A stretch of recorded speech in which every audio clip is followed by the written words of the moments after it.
Today's question is all about how to buy property through your pension fund. So let's jump in.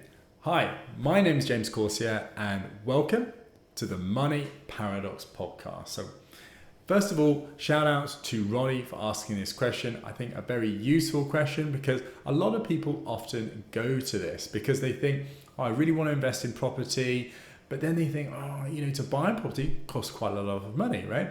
Because you've got a property just generally costs a lot. And even if you have a mortgage, you're talking many thousands of pounds to be able to go out and actually buy it. So often the next question people then think is, well, what about my pension? I've got a pretty decent amount of money in my pension. Can I invest through that? Well, yes, you can, but only under certain situations. And that is what we're going to be talking about today. But before I do, please do like this video if you've enjoyed it or you enjoy many of the other videos that I've been releasing. If you think somebody that you know would benefit from this video, please do share it on your wider group or to a particular person. That would be a big thank you from me. And lastly, if you would like specific questions being covered in future videos, please do let me know in the comment section below, or even if it's just feedback on this video to make sure I can improve things going forward. That would be a big help. Right, so let's jump in to the question at hand, right? So firstly, the key thing I want to make clear is that you cannot buy residential property through your pension fund, okay? It just simply isn't allowed in the UK, okay? And that's not to say you can't invest in any kind of property through your pension fund, but for example, if you wanted to go and buy a property down the road because you wanted to buy it and then you wanted to rent it out to people to stay and live in that property, to pay you rent each month, you couldn't do that through your pension fund, right? If you want to do that, you've got to do it in your own name or through a company specifically for renting out, to buy and renting out properties. You can't do it through the money in your pension fund. Okay, but you can invest in commercial properties through your pension fund, right? So for example, you could go and buy a specific commercial property. So for example, a common one is if you have a business and there is a commercial property as part of that, you could potentially buy that through your pension fund as an example, right? But you could also go out and buy specific commercial properties that you want to invest in and get a return from and do it that way. But be careful because commercial properties definitely take a bit more understanding around the economics around it. What are all the various factors that make a specific commercial unit good or bad? Whereas with residential properties, it's a bit simpler to get your head around because it's something that we do day to day. Everybody needs to live in a property and we know what kinds of things make a good property or a bad property from the point of view of living in it. Okay, so be mindful if you want to go down that route. Now you can take a bit more of a hands-off route, and I mentioned this in previous videos, and that is when investing in property, you don't actually have to go out and buy a specific property. You can just invest in other ways in property. One way is you can invest in a particular fund, and that fund's job is to go out and buy properties on your behalf. So for example, you've got a fund that has maybe say 1,000 properties, right? It has millions of pounds that it manages on behalf of other people, and it invests in properties or particular types of properties on behalf of its investors or shareholders in that fund. So instead of going out and buying a property specifically, you can invest some money into the fund, and then the fund managers can then go and use that money to buy properties on your behalf. And if they're commercial properties, then you could get your pension money and invest in that particular fund to hopefully get a return from.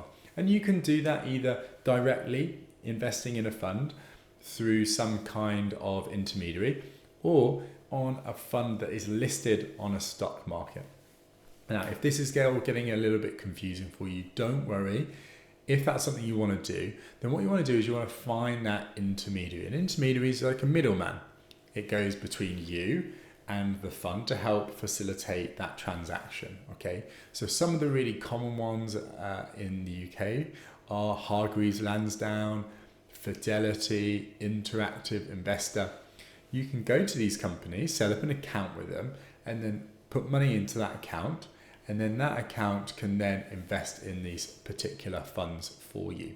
All right, and if you're not sure about which funds are in property or which funds they have available that meet your specific requirements, you can speak to them, right? A lot of these companies have services to help you get clear on which of all of the various things that they offer that you may want to pick specifically. Now, those examples I gave, they're examples for investing directly.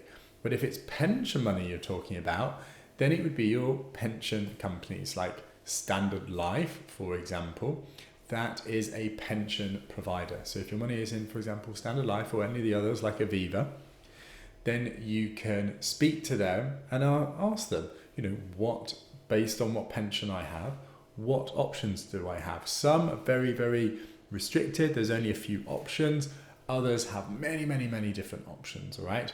And if you're in a situation where you are very restricted and you aren't happy with the kind of options that you have because of the pension fund that you are part of, then you can look to potentially move your pension to another provider or a different setup, a different situation with the same provider where your options are broader. Okay, so don't always just feel that because I don't have that option as part of my current setup, then you're stuck. That's it, right? There are many different providers out there, and you have the ability often to move your pension. Okay, all right. The last thing I want to kind of cover off is you can actually speak to specialist companies that all they do is this. What they do is they set up situations in which you can invest in commercial property or just property generally for your pension fund. Okay, so they can help facilitate it because of the tax rules around this and certain regulations, right? Then they can help facilitate it. So if, for example, you want to invest in a particular commercial property, maybe through your business or something specific you want to do, but you're not sure about how to do it in the right way to make sure you're following the rules, that you don't get caught out, because if you do get caught out, there could be a big, big tax charge or even a penalty for having made that mistake, all right? So if that's something you want to do something very specific on a particular property rather than a fund that I mentioned, and you're not sure about whether you're doing it in the right way, I would research online,